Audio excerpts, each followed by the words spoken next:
చిన్నప్పుడు స్కూల్లో క్రికెట్ ఆడేటప్పుడు లాస్ట్ బాల్కి 4 కొడితే ఆ బాల్ లైన్ యువతలకే పడింది, అవతల పడలేదు అని నీ అపోజిషన్ టీము నిజం తెలిసి కూడా నేను మ్యానిపులేట్ చేసి మోసం చేసి నువ్వు ఓడిపోయేలా చేస్తారు.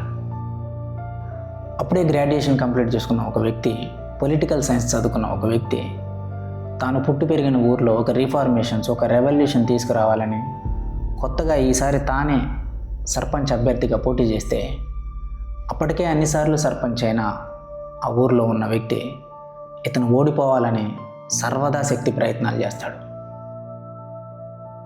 ఎన్నో కష్టాలు, ఎన్నో నిద్రలేని రాత్రులు గడిపి కొత్తగా ఒక వ్యక్తికి ఒక హీరోగా అవకాశం వచ్చి తన టాలెంట్ని, తన హార్డ్ వర్క్ని స్క్రీన్ మీద చూపిస్తున్నప్పుడు అప్పటికే స్టార్ హీరోలైన వాళ్ళ ఫ్యాన్స్ మళ్ళీ వాళ్ళ హీరోల వారసులే స్టార్లు అవ్వాలని ఈ కొత్తగా వచ్చిన హీరోని ఎదగనివ్వకుండా ఒక అపోజిషన్ని క్రియేట్ చేస్తారు.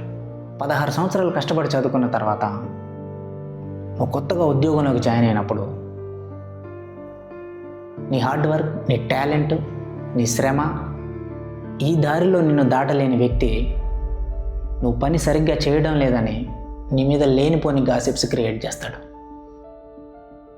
ఈ రకంగా మీరు ఏ ఫీల్డ్ తీసుకున్నా, ఏ కేటగిరీ తీసుకున్నా, ఏ ఏరియా తీసుకున్నా ప్రతి రంగంలో నిన్ను తొక్కి అడ్డదారిలో ముందుకెళ్ళాలని, నీ మీద లేనిపోని ఎలిగేషన్స్ క్రియేట్ చేసి నిన్ను కిందకి నెట్టేయాలని ప్రతి రంగంలో నీకంటే ముందు వాడు అక్కడ రెడీగా ఉంటాడు.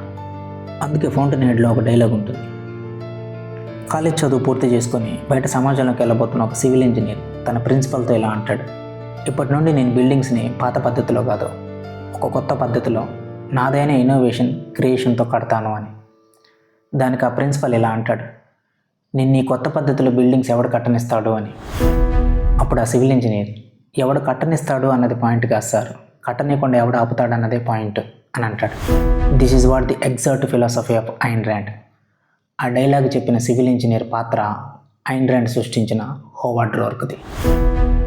సో జీవితంలో నిన్ను ఎవడు ఎదగనిస్తాడు అన్నది కాదు, నిన్ను ఎదగనివ్వకుండా ఎవడు అడ్డుపడుతున్నాడు అన్నదే పాయింట్. దాన్ని నువ్వు ఎలా ఎదుర్కొంటున్నావు అనేదే the story of your life.